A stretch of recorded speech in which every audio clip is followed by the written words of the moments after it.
வணக்கம். நீங்க கேட்டுக்கிட்டு இருக்கிறது சில சுவாரஸ்யமான மூலங்களை வச்சு செய்யற ஒரு ஆழமான அலசல். இதுக்கு உங்களை வரவேற்கிறோம். நாம இன்னைக்கு தமிழ் மரபோட ஒரு ஆச்சரியமான பகுதி, அதாவது 18 சித்தர்கள் பத்தி பார்க்க போறோம். இதுக்கு ஆதாரமா த 18 தமிழ் சித்தார்ஸ் அண்ட் தேர் விஸ்டம் நூலோட சில பகுதிகள் இருக்கு. இந்த சித்தர்கள் யாரு, அவங்க என்ன செஞ்சாங்க, அவங்களோட முக்கிய கருத்து என்ன, இதெல்லாம் பத்தி தான் கொஞ்சம் சுலபமா உங்களுக்கு புரியற மாதிரி சொல்ல போறோம். சரி, நேரடியா விஷயத்துக்கு போயிடலாம். இப்போ இந்த சித்தர்கள்ல சிலர் காயகல்பம்னு ஒரு முறை மூலமா ரொம்ப நாள் வாழ்ந்ததா சொல்றாங்க.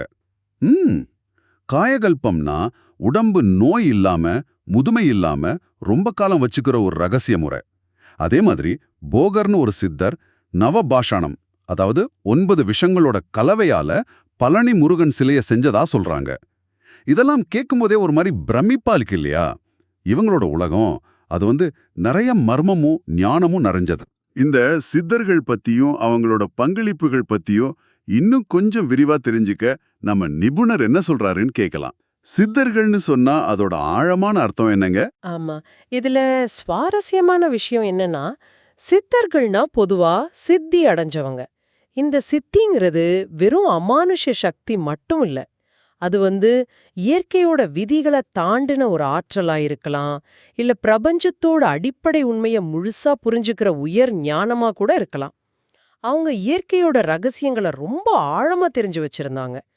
குறிப்பா நம்ம தமிழ் மரபுல இவங்க மருத்துவம், யோகம், ரசவாதம், அப்புறம் தத்துவம்னு பல துறைகள்ல பெரிய பங்களிப்பு செஞ்சிருக்காங்க. ஓ, அப்போ அந்த 18ங்கிற நம்பருக்கும் ஏதாவது அர்த்தம் இருக்கா?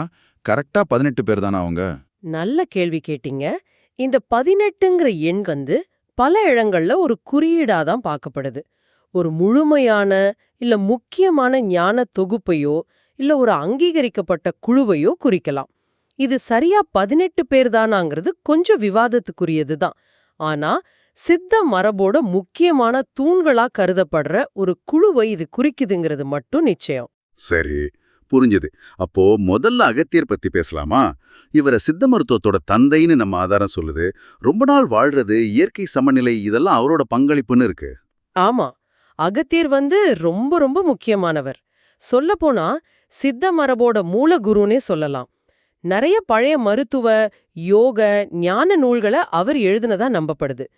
தென்னிந்தியாவுக்கு வேத ஞானத்தையும் தமிழ் மொழிக்கு இலக்கணத்தையும் அவர்தான் கொண்டு வந்தாருன்னு சில கதைகள் இருக்கு.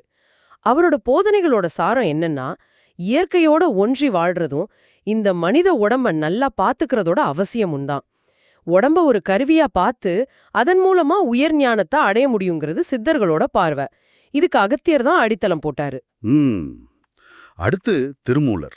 இவர் எழுதின திருமந்திரம் அது சைவ சித்தாந்தத்துல ரொம்ப முக்கியம்னு சொல்றாங்க. யோக மரபுலையும் இது ஒரு ஆதார நூல் மாதிரி. குண்டலினி சக்தி, பிரபஞ்ச உணர்வு, இதெல்லாம் பத்தி பேசுதுன்னு ஆதாரம் சொல்லுது. இது நிஜமாவே ரொம்ப ஆழமான ஒரு இடம் மாதிரி தெரியுது. ரொம்ப சரியா சொன்னீங்க. திருமந்திரம்ங்கிறது வெறும் பக்தி பாட்டு கிடையாது.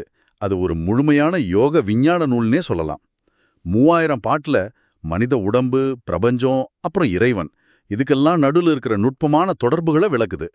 குண்டலினி யோகம், பிராணாயாமம், தியான முறைகள், ஏன் உடற்கூறியல் சம்பந்தப்பட்ட விஷயங்கள் கூட இதுல இருக்கு. இந்த பட்டியல்ல பதஞ்சலி இருக்கிறதும் ரொம்ப முக்கியமானது. யோக சூத்திரங்களை எழுதினவர்னு உலகம் பூரா தெரிஞ்ச ஒரு பதஞ்சலி. என்னது, பதஞ்சலியும் இந்த பட்டியல்ல இருக்காரா? அப்ப தமிழ் சித்த மரபும் வட இந்திய யோக மரபும் நாம நினைக்கிறத விட நெருக்கமா இருந்திருக்குமா? ஆமா, அப்படிதான் நிறைய ஆய்வாளர்கள் நினைக்கிறாங்க. திருமூலரும் பதஞ்சலியும் ஒரே குரு பரம்பரையா இருக்கலாம், இல்ல ஒருத்தருக்கு ஒருத்தர் தொடர்புல இருந்திருக்கலாம், இல்ல ஒரே காலத்துல வாழ்ந்து யோக அறிவியலுக்கு அடித்தளம் போட்டிருக்கலான்னு கருத்துக்கள் இருக்கு. 2 பேருமே மனுஷனோட உள் ஆற்றலை உணர்ந்து அதை மேம்படுத்துறதுக்கு வழி தேடினவங்க. இது சித்த மரபு எவ்ளோ பரந்ததுன்னு காட்டுது. ஓஹோ, சரி. திருமூலரோட யோக பாதை ஒரு பக்கம்னா, போகர் முற்றிலும் வேற மாதிரி ரசவாத வழியில போயிருக்காருங்கிறது ரொம்ப சுவாரஸ்யமா இருக்கு. குறிப்பா அந்த பழனி முருகன் சிலை நவபாஷாணம் வச்சு செஞ்சது. நவபாஷாணம் 9 விஷத்தை வச்சு ஒரு உயிரூற்ற பொருள் மாதிரி. இது கேட்கவே ஒரு சயின்ஸ் ஃபிக்ஷன் கதை மாதிரி இல்ல இருக்கு. உண்மைதான். நவபாஷாணங்கிறது 9 குறிப்பிட்ட விஷத்தன்மை உள்ள பொருட்கள், அதாவது பாஷாணங்களை ரொம்ப நுட்பமா கலந்து அதோட விஷத்தன்மையை நீக்கி அதுக்கு பதிலா அபூர்வமான மருத்துவ குணம் வர்ற மாதிரி மாத்திர ஒரு ரசவாத முறை. போகரோட இந்த ரசவாத பணி சித்த மரபுல ஒரு உச்சக்கட்ட உதாரணம். ஆனா ரசவாதம்னா சும்மா உலோகத்தை தங்கமா மாத்துறது மட்டும் இல்ல. சித்தர்களை பொறுத்த வரைக்கும் அது மனித உடலோட தன்மையே மாத்துறது. அதாவது நோய்கள்ல இருந்தும் முதுமையில இருந்தும் உடம்ப காப்பாத்தி ரொம்ப நாள் வாழ, ஏன் அழியாம கூட இருக்க வைக்கிற காயகல்ப முறைகளும் இதுல அடங்கும். அப்படியா? அப்போ அந்த நவபாஷான சிலைங்கிறது வெறும் சாமியா மட்டும் இல்ல, அது ஒரு மருத்துவ பொருள்மா? ஆமா, அதனாலதான் அது மேல பட்டு வழியிற அபிஷேக பொருள்களே தீராத நோய்களை தீர்க்கும் மருந்தா கருதப்படுது. போகரோட சீடர்கள் கோரக்கர், கருவூரர் இவங்களும் இந்த பட்டியல்ல இருக்கிறது சித்த மரபுல குரு சிஷ்ய பரம்பரை எவ்வளவு வலுவா இருந்துச்சுன்னு காட்டுது. கோரக்கர் சித்த மருந்துல நிபுணர், கருவூரர் கோயில் கட்டுமானம், எந்திரங்கள் இதுலெல்லாம் வல்லுனர். இது வெறும் தத்துவம் மட்டும் இல்ல, செயல்முறை அறிவியலும் கூட. இந்த குரு சிஷ்ய தொடர்பு நல்லா புரியுது. சரி, இப்ப ராமதேவர்னு ஒருத்தர் சீனாவுக்கு போய் அங்க உடல் மாற்ற நுட்பங்களை கையாண்டதா சொல்றாங்களே, இதுவும் அந்த ரசவாதம் காயகல்பம் இது கூட சம்பந்தப்பட்டதா? நிச்சயமா. ராமதேவர் பத்தின இந்த கதை சித்தர்கள் தேச எல்லைகளை தாண்டியும் போயிருக்காங்கன்னும், அவங்களோட ஞானம், குறிப்பா உடம்ப பாத்துக்கிறது, அதோட ஆயுள நீட்டிக்கிறது, ஏன் அதோட தன்மையே மாத்துறது, இதுலெல்லாம் அவங்க எவ்வளவு தீவிரமா இருந்தாங்கன்னும் காட்டுது. சிலர் இது கூடு விட்டு கூடு பாயிற சித்திய கூட குறிக்கலான்னு சொல்றாங்க. இதே மாதிரி மச்சமுனி தண்ணிக்கடியில யோகம் செஞ்சு சுவாசத்தை முழுசா கட்டுப்படுத்துற கலையில தேர்ச்சி பெப்பதா சொல்றாங்க. இதுவும் உடம்போட சாத்தியங்களை ஆராயிற சித்தர்களோட அணுகுமுறைய காட்டுது. ஆக ஒவ்வொருத்தரும் ஒவ்வொரு விதமா மனித ஆற்றலோட எல்லையை விரிவுபடுத்த முயற்சி பண்ணிருக்காங்க. சிலர் மருத்துவம், சிலர் யோகம், சிலர் ரசவாதம், சிலர் உடம்ப கட்டுப்படுத்துறதுல. கருவூரர் சிதம்பரங்கோயில் கருவறைய வடிவமைச்சாருங்கிறதும் ஆச்சரியமா தான் இருக்கு. ஆமா, கருவூரோட பங்களிப்பு கோயிலுங்கிறது வெறும் கட்டிடக்கலை விஷயம் மட்டும் இல்ல, அது ஒரு சக்தி மையம்ங்கிறத காட்டுது. பிரபஞ்ச ஆற்றல ஒரு குறிப்பிட்ட இடத்துல குவிய வச்சு அத மனித நலனுக்கு பயன்படுத்துற ஒரு அறிவியல் பூர்வமான கட்டமைப்பது.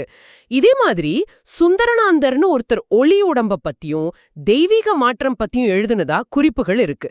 இது சித்தர்களோட தேடல் வெறும் இந்த உடம்ப மட்டும் தாண்டி சூக்ஷ்மமான தளங்கள்லயும் நடந்துச்சுன்னு காட்டுது.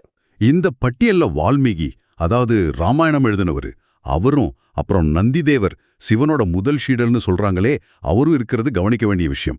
இது எதை காட்டுது? வால்மீகி இந்த பட்டியல்ல இருக்கிறது சித்தன் மரபுங்கிறது தமிழ்நாட்டுக்குள்ளேயோ இல்ல ஒரு சின்ன வட்டத்துக்குள்ளேயோ மட்டும் அடங்கினது இல்லைன்னு காட்டுது. அது பரந்த பாரத ஞான மரபுகளோட, குறிப்பா இதிகாசங்கள், புராணங்கள், தர்மசாஸ்திரங்கள்னு பலதோட தொடர்புல இருந்திருக்கு. ஒரு காலத்துல வழிமாறி போன ஒருத்தர் ஞானம் பெற்று பெரிய ரிஷியா மாறின வால்மீகியோட கதை மனுஷனோட மாற்றம், ஞானம் பெற முடியுங்கிற சாத்தியத்தை காட்டுது. நந்திதேவர் சிவனோட நேரடி சீடராகவும் திருமூலருக்கு உபதேசம் செஞ்சவராகவும் கருதப்படுறது சித்த மரபோட தோற்றத்தையே ஆதிசிவன் கிட்ட கொண்டு போகுது. இவையெல்லாம் சித்தர்களோட பார்வை எவ்ளோ பெருசு, அவங்களோட ஞானம் எப்படி பல இந்திய மரபுகளோட பின்னி பிணைஞ்சிருந்துச்சுன்னு காட்டுது. இத்தனை சித்தர்கள், இத்தனை விதமான பங்களிப்புகள், இவ்வளவு ஆழமான தேடல்கள். சரி, இதெல்லாத்தோட மொத்த சாராம்சம் என்ன?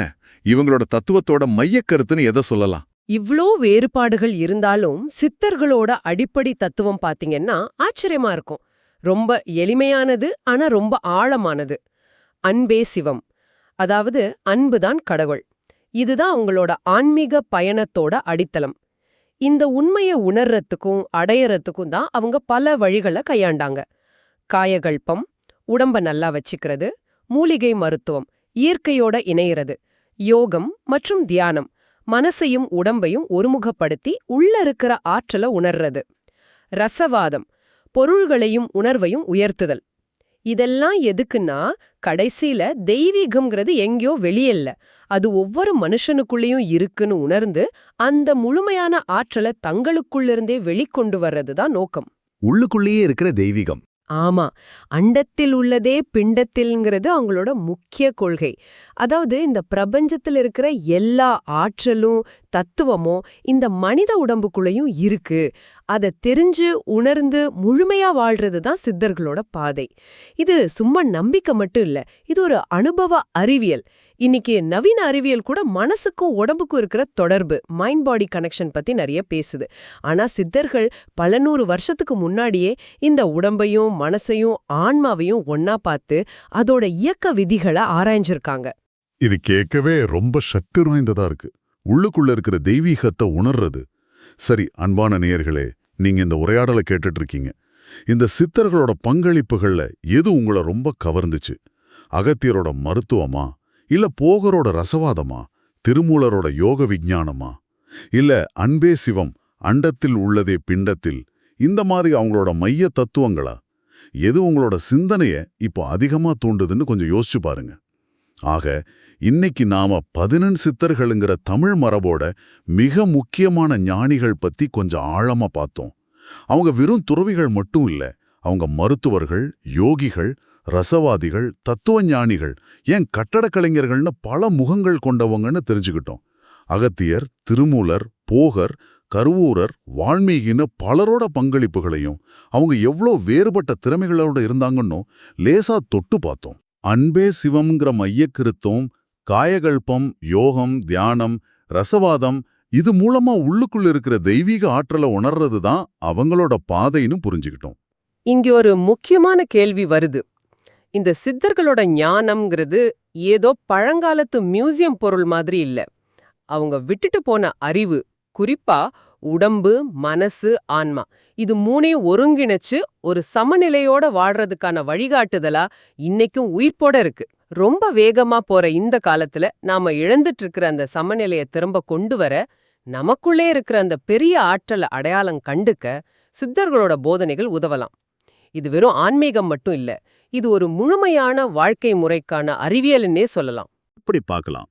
நமக்குள்ள இருக்குன்னு உங்க சொன்ன அந்த அளவற்ற ஆற்றலை, அந்த தெய்வீகத்தை நாம எப்படி உணர்றது, எப்படி வெளிக்கொண்டு வர்றது? இந்த ஆழமான பார்வையில எங்களோட இணைஞ்சிருந்ததற்கு ரொம்ப நன்றி.